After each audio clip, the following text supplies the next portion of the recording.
오늘 말씀의 제목은 원하는 대로 살 수 없는 인생, 이런 제목으로 말씀을 드립니다.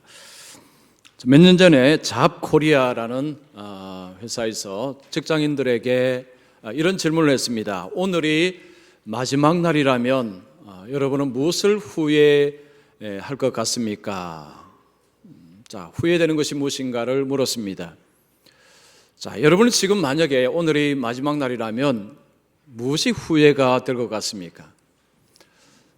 한 과반수의 사람들이 이런 대답을 했습니다. 내가 원하는 대로 살지 못한 것, 이것이 가장 후회가 됩니다. 자신이 꿈꾸는 대로 자신이 하고 싶은 그런 일들을 하고 살지 못한 것이 후회가 된다는 대답을 한 것입니다. 자, 우리가 이런 질문 한번 해볼 수 있습니다. 과연 사람이 자기가 살고 싶은 대로 살 수가 있을까? 여러분, 이 질문에 어떻게 대답하시겠습니까? 여러분, 사람이 자기가 원하는 대로 살고 싶은 삶을 살아갈 수가 있습니까? 대답은 없습니다입니다. 없습니다. 여러분, 사람은요, 자기가 살고 싶은 대로 살 수가 없습니다. 자, 이유가 있습니다. 이 네 가지 이유 때문에 우리는 내가 꿈꾸는 삶, 내가 원하는 삶을 살아갈 수 없습니다. 자, 설교 노트에 네 가지를 적어 놓았습니다. 자, 먼저 첫 번째는 나의 잘못입니다. 우리는 실수투성이기 때문에 우리가 원하는 삶을 살아갈 수 없습니다. 자, 우리가 어리석은 결정을 내리고 그릇된 길을 가기 때문에 우리는 원하는 삶을 살아갈 수 없습니다. 자, 우리는 태어나서 살면서 수많은 선택을 하고 수많은 결정을 합니다. 그런데 그 결정이 잘못된 결정, 어리석은 결정을 할 때가 많습니다. 어리석고 잘못된 결정은 그 다음에 잘못된 삶으로 인도하고 거기에는 수많은 문제가 일어납니다. 우리의 잘못된 판단과 잘못된 결정으로 수많은 문제를 만납니다. 우리의 잘못으로, 우리의 잘못된 판단으로 우리의 삶은 이런저런 문제를 만나는 것입니다. 두 번째는 다른 사람의 잘못 때문입니다. 우리는 아무 잘못이 없습니다. 그러나 다른 사람의 일방적인 잘못 때문에 우리에게 이런저런 어려움이 발생합니다. 예를 들면 길을 가는데 어떤 사람이 술을 먹고 운전을 하다가 판단력을 잃어버리고 우리를 치었습니다. 여러분이 교통사고를 일방적으로 당했습니다. 다른 사람의 전적인 잘못으로 인해서 삶의 고통과 어려움을 만나는 것입니다. 자, 우리가 살아가면서 이런 경험이 있습니다. 나는 아무 잘못이 없습니다. 다른 사람으로 인해서 우리에게 고통과 고난이 찾아옵니다. 세 번째는 문제가 서로 섞여 있습니다. 나의 잘못, 다른 사람의 잘못, 우리의 잘못, 다른 사람의 잘못이 섞여서 일어나는 문제로 인해서 우리는 고통을 겪습니다. 쉽게 말하면 가정에 불화가 일어날 때, 부부간에 서로 다툴 때 여기에는 쌍방간의 문제가 있습니다. 어느 한편이 일방적인 문제가 아니라 서로 간에 문제가 같이 섞여서 우리의 삶에 고통을 주는 일들이 많습니다. 그 다음에 마지막에는 누구의 잘못도 아닌 날벼락 같은 일을 만날 때가 있습니다. 여러분이 길을 가다가 갑자기 강풍이 불어서 간판이 떨어졌습니다. 여러분을 쳤습니다. 나는 아무 잘못이 없습니다. 다른 사람도 잘못을 한 것이 없습니다.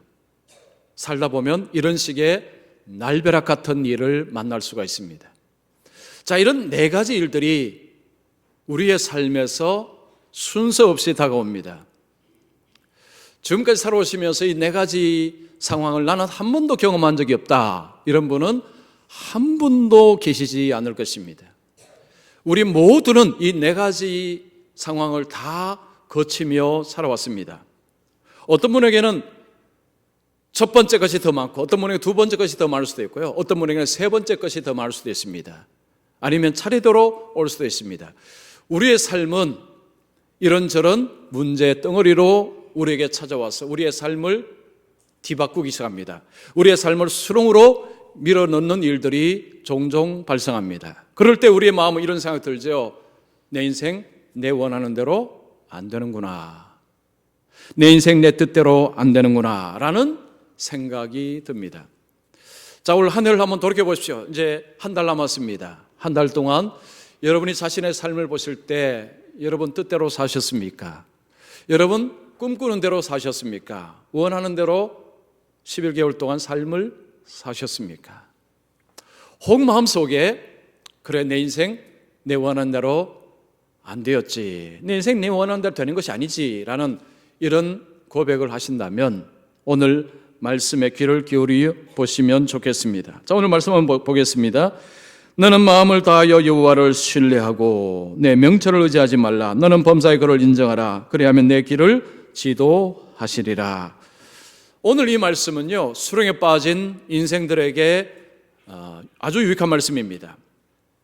내 인생 내 마음대로 되지 않는다라는 것을 절감하고 있는 분들에게 이 말씀은 밥이요 약입니다. 자, 이 말씀을 가지고 오늘 두 가지로 제가 적용점을 말씀을 드리겠습니다. 자, 먼저 우리의 삶이 내가 원대로 되지 않을 때에 우리가 해야 될 가장 중요한 첫 번째가 있습니다. 하나님께 항복해야 됩니다. 하나님께 항복하십시오. 자, 오늘 말씀해 보시면 내 명철을 의지하지 말라. 너는 범사의 그를 인정하라. 내 명철이라는 것은 지혜, 지식, 경험, 이 모든 것을 말합니다. 내가 경험한 것들, 내가 아는 지식들, 내가 아는 생각들, 이런 것들을 의지하지 말고 내려놓고 범사에 날마다 하나님을 인정하라. 날마다 하나님이 내 삶의 주인이심을 인정하고 하나님이 온 세상의 주권자이심을 날마다 인정하라, 이 말씀을 합니다. 쉽게 말씀드리면 하나님 앞에 날마다 항복하라, 이 말씀이 되는 것입니다. 자, 여러분께 제가 질문 드리고 싶습니다. 여러분 하나님께 항복하셨습니까? 항복하고 사십니까? 내가 항복한지 아는지 저도 잘 모르겠습니다. 이런 모습인 것 같습니다. 자, 오늘 말씀 들으시면 내가 항복한지 아는지 여러분 알 수 있습니다. 자, 성경에 수많은 인물 중에서 삶이 참 꼬이도 어떻게 꼬이나라고 말할 수 있는 사람들이 여럿 나옵니다. 그 중에서 한 사람을 꼽으라면 다윗을 꼽을 수 있습니다. 다윗. 이 다윗은요, 우리는 다윗 하면 위대한 왕으로만 생각하지 다윗의 삶 속에 일어났던 수많은 문제들, 그 인생을 뒤바꾼 이런저런 어려움들은 우리가 잘 놓치는 경우가 있습니다. 근데 다윗의 삶을 추적해 보면 다윗의 삶은요, 그가 원하던 꿈꾸는 대로의 삶이 아님을 알 수가 있습니다. 다윗은 어릴 때에 왕으로 선택을 받았습니다. 목동이었을 때 그는 왕으로 선택을 받았습니다. 하나님이 사무엘을 다윗의 집으로 보내었습니다. 사무엘도 처음에는 그 집안에 누가 왕으로 선택이 되었는지 사무엘도 몰랐습니다. 다윗의 가족 누구도 다윗이 차기 왕이라는 것을 아는 자가 없었습니다. 아무도 몰랐습니다. 하나님께서 다윗을 사울 다음에 왕으로 선택을 하시고 사무엘에게 가서 기름을 부으라고 했습니다. 다윗은 어릴 때에 이미 왕으로 선택이 된 자입니다. 하나님께서 왕으로 선택하셨다 하면 우리가 상식적으로 생각하면 이제는 승승장구하겠다, 이제는 앞길이 훤히 열렸다, 아무도 무엇이든지 그에게는 방해물이 되지 않을 것이다 라는 생각을 할 수가 있습니다. 그런데 다윗의 삶을 보면 그렇지 않습니다. 다윗이 소년이었을 때 블레셋이 이스라엘을 공격해 옵니다. 그때 장수 유명한 골리앗입니다. 골리앗이 이스라엘을 욕하고 하나님을 욕했을 때 이스라엘의 장수 중에 누구든지 나서지 못했습니다. 아무도 못 나섰습니다. 그때 다윗이 형들에게 음식을 주러 갔다가 그 장면을 보고 다윗이 나섰습니다. 하나님의 이름으로 골리앗과 맞섰습니다. 골리앗이 조롱을 했습니다. 다윗은 물맷돌로 골리앗을 쓰러뜨렸습니다. 사울은 다윗을 군대 요직의 자리에 앉혔습니다. 그리고 사위로 삼았습니다. 다음에 왕이 될 다윗의 지금 현실은 이제는 포장길로 쫙 깔린 것 같습니다. 왕의 사위가 되었습니다. 사람들에게 인기를 얻습니다. 그런데 어느 날부터 전혀 예상치 않던 일이 벌어집니다. 사울이 다윗을 죽이려고 쫓아다닙니다. 한순간의 광기간이었습니다. 사울의 인생의 목표가 뭐냐? 다윗을 제거하는 것입니다. 다윗은 도망을 갑니다. 어디까지 도망하느냐 하면 골리앗의 고향인 가드까지 도망갑니다. 블레셋 땅으로 다윗이 도망을 가는 것입니다. 거기에서 가드 왕 아기스 앞에서 침을 질질질 흘리면서 미친 채를 하였습니다. 여러분, 그 광경을 한번 상상을 해보십시오.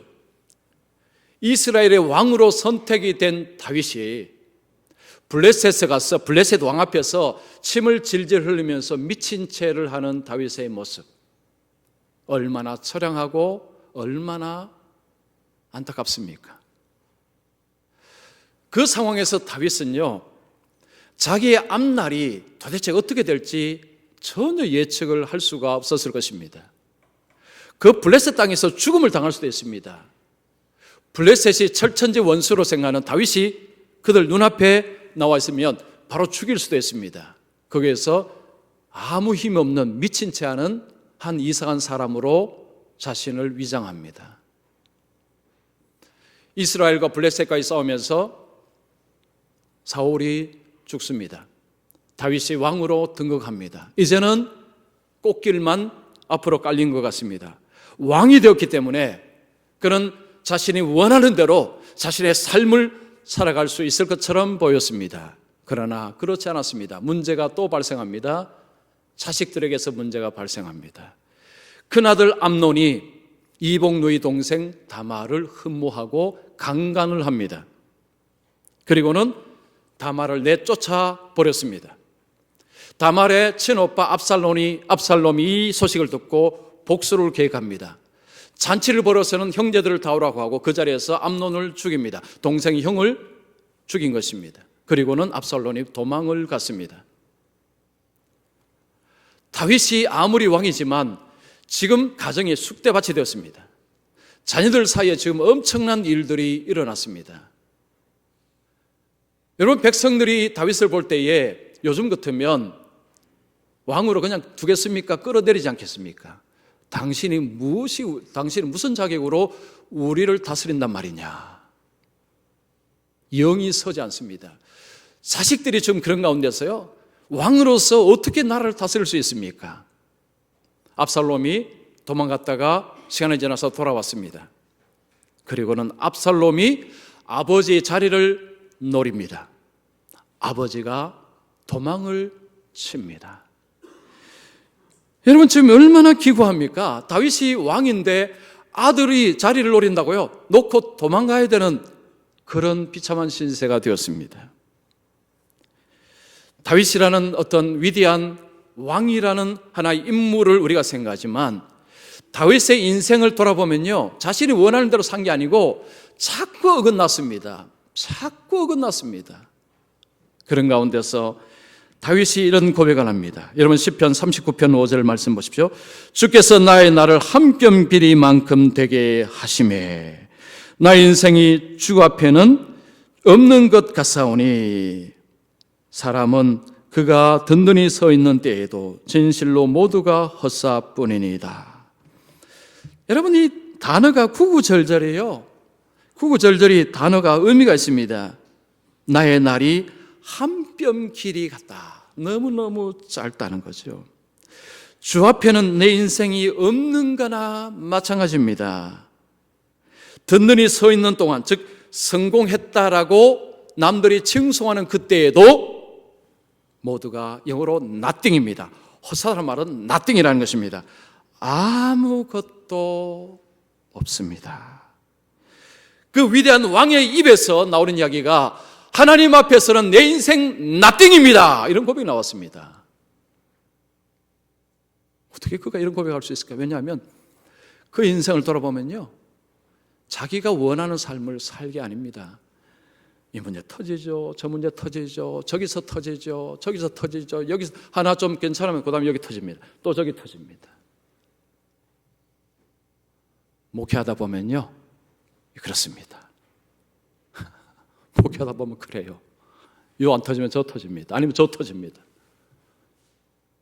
예측이 안 됩니다. 인생은요, 예측이 안 됩니다. 다윗이 쓴 시편을 보시면 다윗의 그 고난, 고통 가운데서 그가 울부짖는 표현들을 우리가 볼 수 있습니다. 그는 자신이 살고 싶은 인생을 산 것이 아닙니다. 그는 하나님 앞에서 자신의 인생은 아무것도 아니다라는 것을 고백했습니다. 즉 다윗은 하나님께 항복했습니다. 미국에서 알코올 중독자를 치료하는 AA라는 기독교 단체가 있습니다. 이 AA라는 단체는요, 알코올 중독, 알코올에 완전히 그냥 빠져버린 사람들을 이렇게 치료하는 그 일을 합니다. 근데 이 AA라는 단체는 알코올 중독자들을 치료할 때에 이런 말을 하지 않는다고 합니다. 당신은 의지력만 가지면, 결심만 하면 당신을 괴롭혔던 술을 얼마든지 끊을 수 있습니다 라는 말은 결코 하지 않는다고 합니다. 왜요? 인간의 의지력은 아무것도 아니기 때문에, 결단력 아무것도 아니기 때문에. 당신의 결단력, 당신의 의지력은 쓰레기통에 버리십시오, 그런 이야기를 한다고 합니다. 그러면서 제일 12단계가 있는데 첫 번째 단계는요, 이런 고백을 하게 한다고 합니다.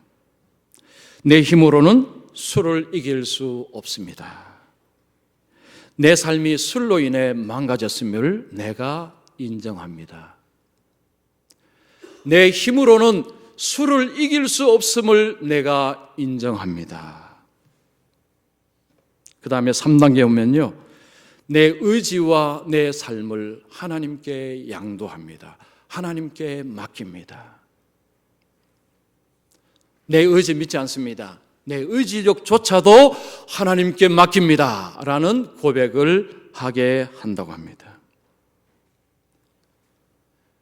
우리가 살아가면서 한 해를 돌아보면서요, 열심히 살았는데 내 인생을 돌아보니 내가 살고 싶은 대로, 내 뜻대로 인생이 되지 않은 것을 내가 고백합니다. 즉 내 힘으로 내 인생 살 수 없다는 것을 고백합니다. 이 고백이 우리에게 먼저 필요합니다. 그리고 두 번째는요, 이제 새해를 넘어갈 때 우리는 여러 가지 결심합니다. 내년에는 이런 것을 해봤으면 좋겠다, 이렇게 해봤으면 좋겠다라는 의지, 결심, 계획을 합니다. 그것도 나쁜 건 아닙니다. 필요합니다. 그런데 여기서 한 가지 우리가 조심해야 될 것이 있습니다. 내가 이 계획을 세우긴 세우지만 내가 원한다고 이 계획이 성취가 되는 것은 아니다라는 것을 인정하고 새해를 들어가셔야 합니다.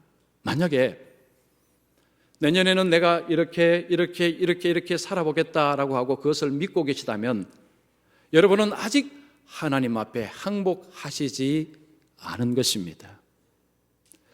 계획은 세우지 말라는 것이 아닙니다. 계획은 세우시되 하나님이 이 계획도 제가 세웠지만 내가 원하는 대로 내 식대로 되지 않을 것을 저는 압니다. 하나님, 내 삶을 지도해 주시옵소서.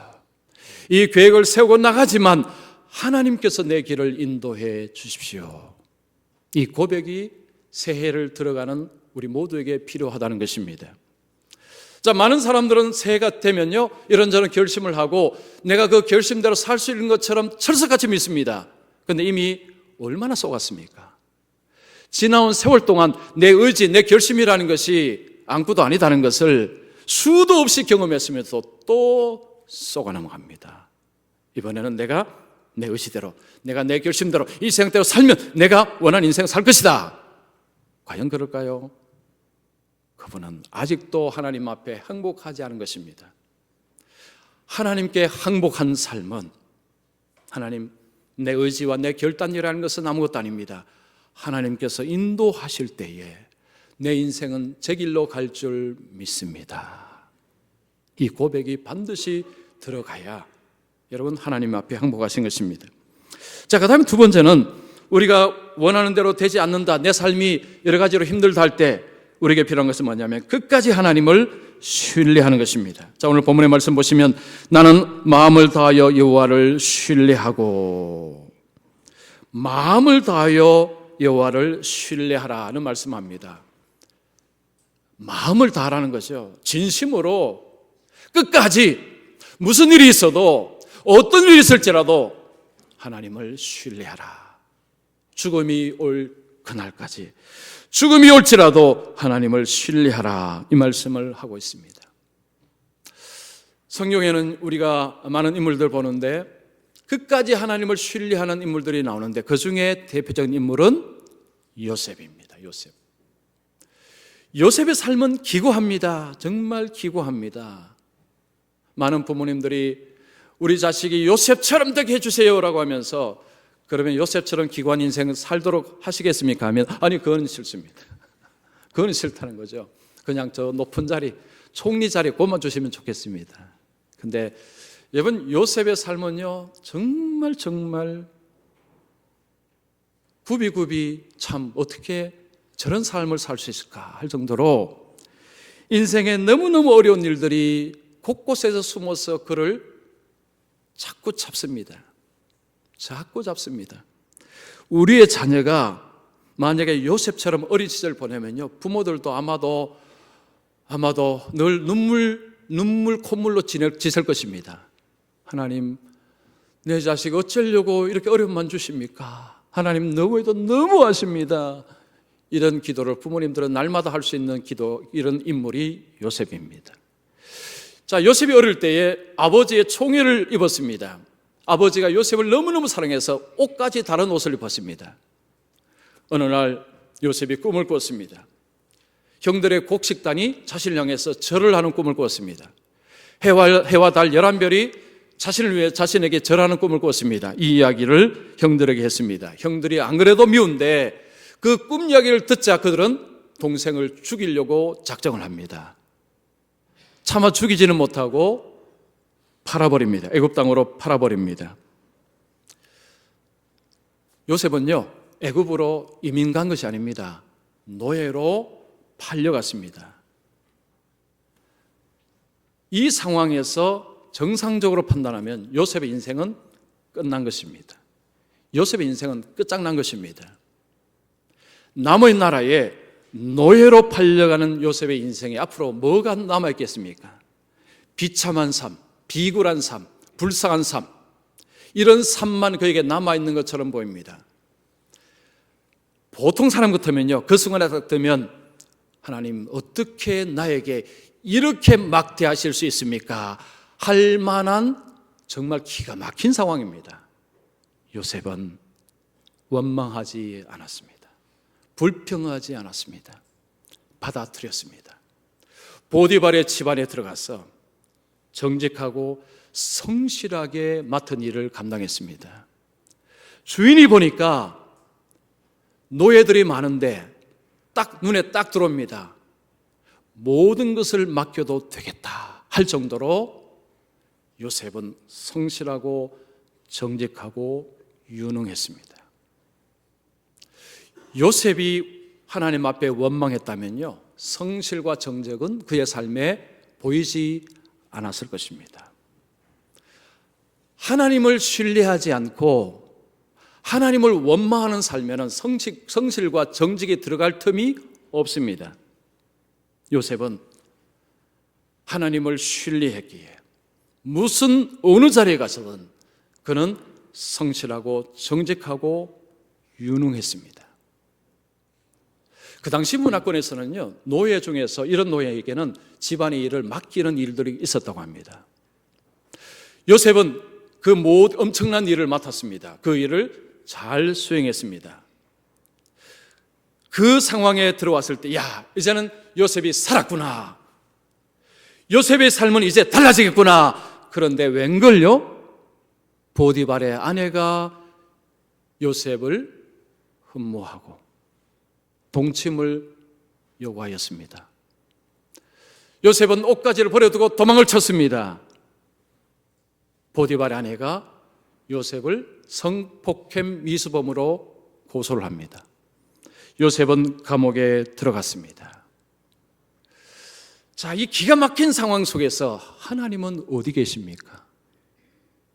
도대체 하나님 어디 계십니까? 여러분, 창세기 39장 1절 2절 보십시오. 요셉이 이끌려 애굽에 내려가매 바로의 신이 대장 애굽 사람 보디발이 그를 그리로 데려간 이스라엘 사람의 손에서 요셉을 산이라. 여호와께서 요셉과 함께 하심으로 그가 형통한 자가 되어 그의 주인 애굽 사람의 집에 있으니, 하나님이 함께 하심에 그가 형통한 자가 되어서 보디발의 집에 있으니라고 했습니다. 아니 근데 그러면 이 말씀에 따져보면요, 그런 일들이 일어나지 않아야 되지 않습니까? 보디발의 아내가 추파를 던지는 일도 없어야 되고 그런 어려움은 일어나지 않아야 됩니다. 그런데 요셉의 삶에는요, 기가 막힌 일들이 계속해서 벌어집니다. 그런데 하나님이 함께 하심에 형통한 자가 되었다. 우리가 기도할 때요, 하나님 우리 자녀에게 형통함을 주시옵소서, 우리 자녀와 함께하여 주시옵소서라고 할 때 무슨 그림을 그립니까? 앞에 어려움은 하나도 없게 하옵소서, 모든 시험에는 다 붙게 하옵소서, 한 번의 실패도 없게 하옵소서, 이거 아닙니까? 그런데 우리가 그렇게 기도하는데 우리 자녀들이 시험에 뚝뚝뚝 떨어지고 일이 잘 안 되면요, 바로 낙심이 되죠. 하나님이 함께 하시고 형통한 자라는 것이 이건 아닌 것 같은데.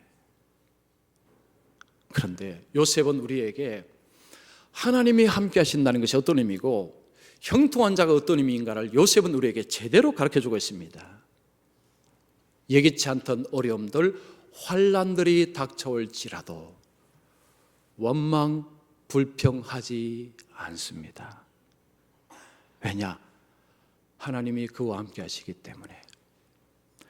그가 감옥에 들어가서 또 들어갔는데도, 억울하게 들어갔는데도 그는 원망하지 않았습니다. 보통 사람 같으면요, 정직하고 성실하게 살아봤자 결국은 이렇게 되는구나, 하나님 필요 없다, 하나님 없다, 이제부터는 세상 방식대로 내가 살겠다 하고 막 살아갈 가능성이 충분히 있습니다. 그리고 세상에는 이런 분들이 종종 계십니다.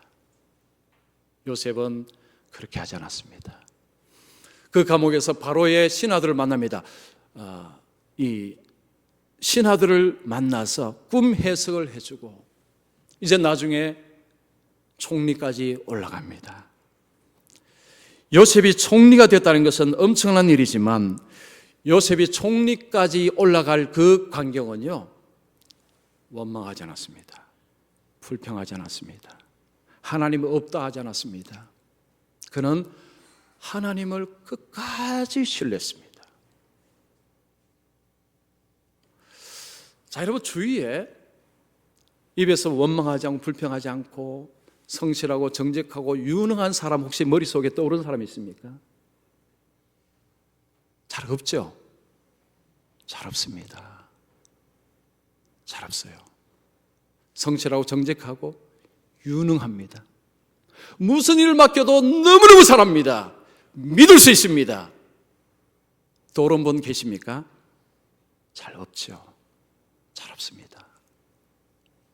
그런데 우리는 다 요셉처럼 되길 원합니다. 내 자식은 요셉처럼 되길 원합니다. 그 과정에서 한 모습은요, 보질 않습니다. 보질 않아요. 우리 인생이 하나님 앞에 영광스럽게 쓰임받기로 한다면 우리는 원망하지 말아야 됩니다. 불평하지 마셔야 돼요. 그리고 유능하게 일을 하셔야 됩니다. 대충 하시면 안 됩니다. 유능한 일꾼으로 일을 해야 된다는 것입니다. 어떤 분이 하나님께 질병을 고쳐달라고 기도했습니다.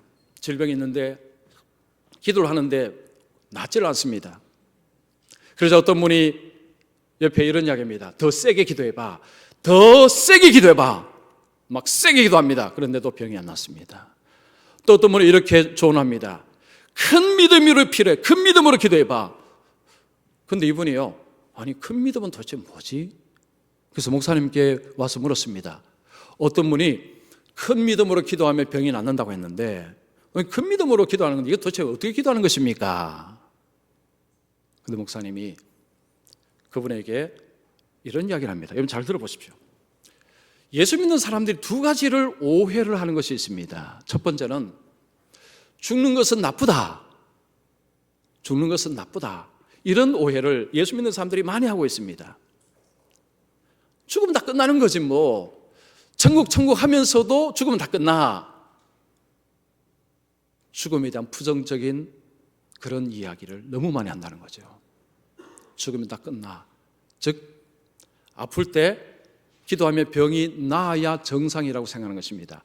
안 나오면 복을 안 받은 것입니다. 이런 식으로 오해를 너무너무 많이 하고 있다는 거죠. 목사님이 그분에게 말합니다. 우리가 죽어야 천국 갑니다. 당신이 죽어야 천국 갑니다. 하나님의 영원한 나라는 죽음으로 들어가는 나라입니다. 죽음이 끝이 아닙니다. 죽음은 하나님의 영원한 그 복을 만나는 순간이 죽음입니다. 두 번째 오해가 있습니다. 기도하면, 세게 기도하면, 열심히 기도하면 병이 낫는다. 많은 분들이 기도하면 된다. 근데 이거 정말 오해입니다. 기도가 병을 고치는 것이 아니라 하나님께서 병을 고칩니다. 기도를 통해서 하나님께 하려는 것입니다. 병을 고칠 것인가 말 것인가는 하나님의 주권적인 판단에 달려 있습니다. 기도는 하나님께로 올려드리는 것이지 기도가 병을 고치는 것이 아닙니다. 그런데 너무나 많은 사람들이 기도 세게 해봐, 기도 열심히 해봐, 그러면 돼. 여러분 그런 이야기 하지 마십시오. 그런 이야기 하지 마세요. 그건 잘못된 말입니다. 하나님 앞에 우리가 기도할 때 물론 우리가 정성을 다해 기도해야 되죠. 그러나 모든 것은 하나님의 주권에 맡기는 것이 기도하는 자의 태도입니다. 바울은 그 질병을 가지고 기도했지만 하나님이 됐다, 그만해라, 고쳐주지 않았습니다. 히브리서 11장에 보면요, 수많은 사람들이 엄청난 고난 속에서 죽어갔습니다. 주님은 거기에서 건져주지 않았습니다. 죽도록 내버려 두셨다는 거죠. 기도만 하면, 열심히 세게만 기도하면 내가 원하는 대로 된다, 이단이 가르치는 것이지 여러분 성경은 그렇게 가르치지 않습니다. 그런 이야기를 안 하셨으면 좋겠습니다. 우리가 하나님을 믿는다고 할 때는요, 내게 이런저런 어려움도 없고 환난도 오고 나를 상심시킬 만한 그런 일도 찾아옵니다. 그런 가운데서도 나는 하나님을 믿는다, 나는 예수님을 믿는다. 그 믿는다는 것은요, 여기서 내 인생 안 망한다는 것입니다. 여기서 내 인생 안 망한다. 왜냐하면 나는 주님을 믿기 때문이다. 여러분 야고보서 1장 2절 4절 보십시오. 내 형제들아, 너희가 여러 가지 시험을 당하거든 온전히 기쁘게 여기라. 이는 너희 믿음의 시련이 인내를 만들어내는 줄 너희가 알미라. 인내를 온전히 이루라. 이는 너희를 온전하고 구비하려 하며 조금도 부족함이 없게 하려 함이라. 자, 여러 가지 시험, 여러 가지 환난이 오거든 기쁘게 여기라, 받아들이라는 거죠. 인내해라. 인내를 통해서 하나님이 우리를 빚어가신다. 아름다운 주님을 닮은 자로서 빚어가신다. 이 말씀을 하고 있습니다. 하나님은 우리를 빚어가는 데 관심이 있습니다. 우리를 만들어 가시는 데 하나님은 관심이 있습니다. 내가 원하는 것을 하나님이 이루어 주시는 것이 하나님의 관심사가 아닙니다. 하나님의 뜻을 하나님은 이루어 가십니다. 하나님이 그 뜻을 이루어 가실 때 우리에게 고난과 아픔과 슬픔은 일어난다는 것입니다. 하나님은 자판기의 하나님이 아니십니다. 동전을 넣으면 내가 원하는 음료수가 뚝 떨어지지 않습니다. 하나님은 마법 버튼의 하나님이 아니십니다. 버튼만 누르면 사람들이 쪼르르 와서 뭘 도와드릴까요? 우리 하나님은 그런 하나님이 아니라는 것입니다. 하나님은 우리에게 빚을 진 것이 없습니다. 우리가 원하면 하나님 우리에게 들어줘야 될 의무나 그런 것은 하나도 없습니다. 그런데도 하나님은 우리에게 좋은 것을 약속해 주셨습니다. 하나님은 나라를 약속해 주셨습니다. 영원한 생명을 약속해 주셨습니다. 영원한 나라를 약속해 주셨습니다. 우리는 하나님께서 하신 그 약속을 믿고 오늘 살아가는 것입니다. 자, 올 한 해를 돌아보시면 여러분 원망 한 몇 번 하셨습니까? 불평 한 몇 번 하셨습니까? 입으로는 안 해도 마음으로 얼마나 하셨을까요? 본인도 모를 것입니다. 우리가 하나님을 신뢰한다는 것은요, 생각보다 어렵습니다. 생각보다 어렵습니다. 예수를 믿는다는 것은 쉬운 것 같은데 생각보다 어렵습니다.